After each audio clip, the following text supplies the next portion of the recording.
ज्ञान यज्ञ का मंगलमय शुभारंभ। श्रीमद् भागवत की कथा चिन्मयी है, अद्भुत है।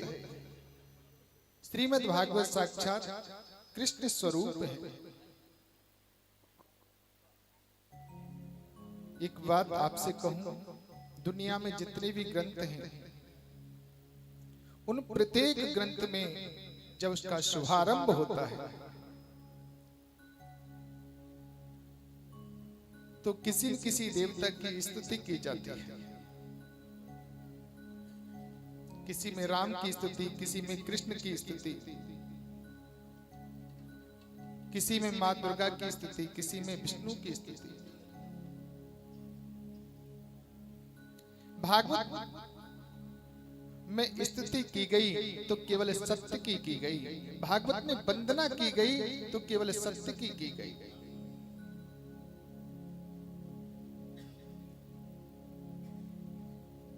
जन्माद्यस्य यतोऽन्वयादितर तश्चार्थेषुर्विज्ञसुरा तेने ब्रह्महृदयाय आदिकवये मुह्यन्ति यति सूरया तेजो वारिमृदांग यथा विन्मया यत्र त्रिशर्गो मृषा धाम्ना सुनील सदा निरस्तकुहकं सत्यम परम धीमहि। बड़ा सुंदर वर्णन आता है। जिस परमात्मा की इच्छा शक्ति मात्र से पूरा विश्व प्रपंच बनता है, पालित होता है, लय हो जाता है,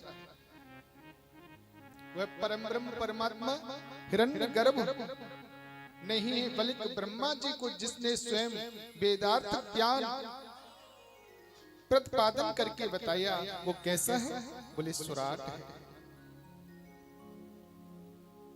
जो अपने स्वरूप में प्रतिष्ठित रहता है, अपने प्रकाश से सारी दुनिया को प्रकाशित करता है।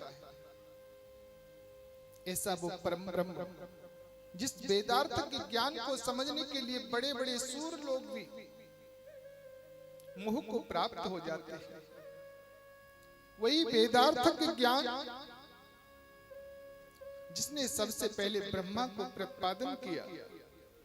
जैसे तेजों में, राशियों में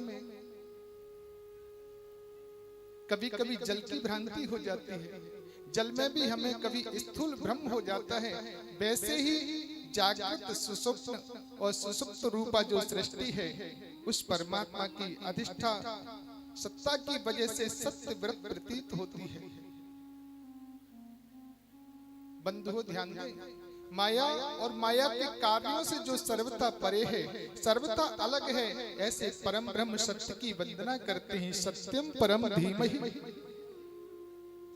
उस सत्य की हम वंदना करते हैं। सत्य की बात भागवत जी में प्रथम में क्यों की गई, और मध्य में भी सत्य आता है और अंत में भी सत्य प्रतिपादन किया गया। भागवत के प्रारंभ में, मध्य में, अंत में सत्य है, तो त्रिकाल बाधित जो सत्य आदि मध्यांत तो केवल प्रभु ही।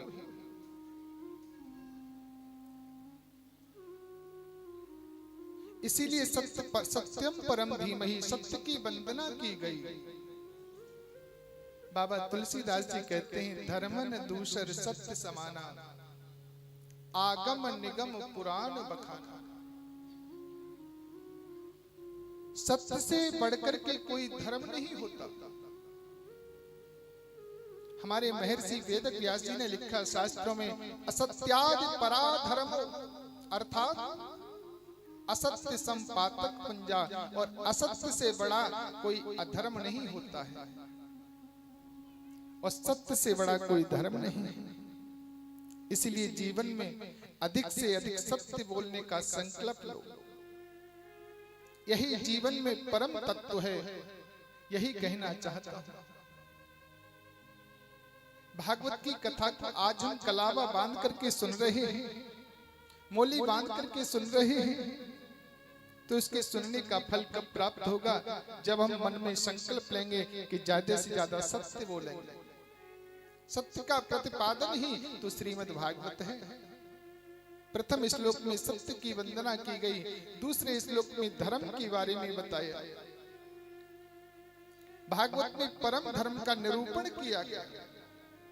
अरे भाई, ये परम धर्म क्या है? परम धर्म किसे कहते हैं? परम धर्म है कृष्ण कथा। जो निष्कपट संत हैं, जिनको मन में जरा भी कपट नहीं, जिनको जो निष्कामी नहीं है, जिसके न प्लेट चाहिए, न स्वर्ग चाहिए, न वैकुंठ चाहिए, न मोक्ष चाहिए, उन संतों के जानने योग्य जो कृष्ण कथा है वे परम धर्म है। बोले कृष्ण कथा कैसी है? शिवदम शिवम कल्याणम दतात इति शिवदम। बोले कल्याण करने वाली कृष्ण कथा है। और कैसी है? बोले तापत्रयोन्मूलनम, तीनों प्रकार के तापों का उन्मूलन करने वाली वो कृष्ण कथा है।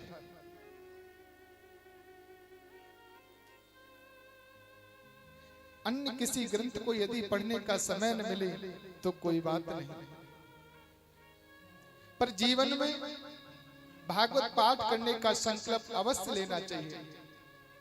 आप महाभारत नहीं पढ़ पा रहे हो, ब्रह्म वैवर्त पुराण नहीं पढ़ पा रहे हो, अन्य जितने भी ग्रंथ हैं, पुराण हैं, उनका पढ़ने के आपके पास समय नहीं, कोई बात नहीं, लेकिन भागवत पाठ का संकल्प मन में अवश्य लेना चाहिए। यदि आप 7 दिन तक नेम से भागवत की कथा सुन रहे हो तो बहुत बड़े बड़भागी हो। यदि हम 7 दिन तक कथा नहीं सुन सके, आज आपने घर में सोचा कि चलो वहां पर कथा हो रही है, निमंत्रण आया है, तो कथा आज सुन ही आते हैं। मन में संकल्प लिया, घर से अभी चले भी नहीं हैं, बस मन में भाव जागृत हुआ। जैसे ही देहली के अंदर कदम रखा, उसी समय हमारे हृदय में बांके बिहारी का प्रागट्य हो जाता है, बांके बिहारी प्रकट हो जाते हैं। बोलो जय श्री कृष्ण। कथा को आपने सुना भी नहीं, कथा सुनने जैसा मन में ही संकल्प लिया कि मन में आते ही गोविंद का प्रागट्य हृदय में आ जाता है। ऐसी भागवत की कथा है, ऐसी भागवत कथा की महिमा है बंधु। और ऐसा भागवत एक दिव्य चिन्मय स्वरूप है। एक प्रश्न होता है कि भागवत का शुभारंभ कैसे हुआ, भागवत जी का प्रागट्य कैसे हुआ? कि निगम कल्पतरोर्गलितं फलम शुक मुखादमृत द्रवु संयुतम पिबत भागवतम रसमालयम मुहुरहो रसिका भूय भावकः। सज्जनों, निगम ही वेद, वेद रूपी जो निगम कल्प वृक्ष है, मानो एक बहुत बड़ा वृक्ष, बहुत सुंदर वृक्ष है, उस वृक्ष का नाम है निगम। और उस पर जो पका हुआ फल है वही तो श्रीमद् भागवत है। लेकिन इस धरा पर कैसे आया? हमारे सुखदेव जी महाराज का मुख लगने से यह फल नीचे आ गया। और कितना मीठा है, इसमें कड़वापन नहीं महाराज, न बीज है, न गुठली है, न छिलका है, केवल रस ही रस परिपूर्ण भरा हुआ है। एक छोटा शिशु पान कर सकता है, एक पयोव्रत जिसके मुख में 32 में से एक भी न हो वो भी पान कर सकता है। हाँ,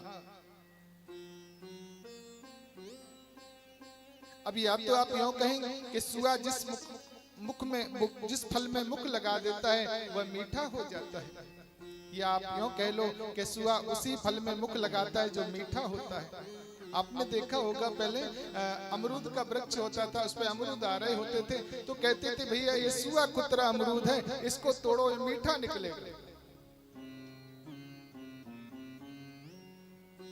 सुखदेव जी महाराज ने उस फल को नीचे की ओर किया। अब फल में तो गुठली होती है, लेकिन इसमें न बीज है न गुठली है, केवल रस ही रस है। बोले अमृत द्रव्य संयुतम, केवल अमृत भरा हुआ है। और इसमें तो अमृत है, एकदम अमृत है।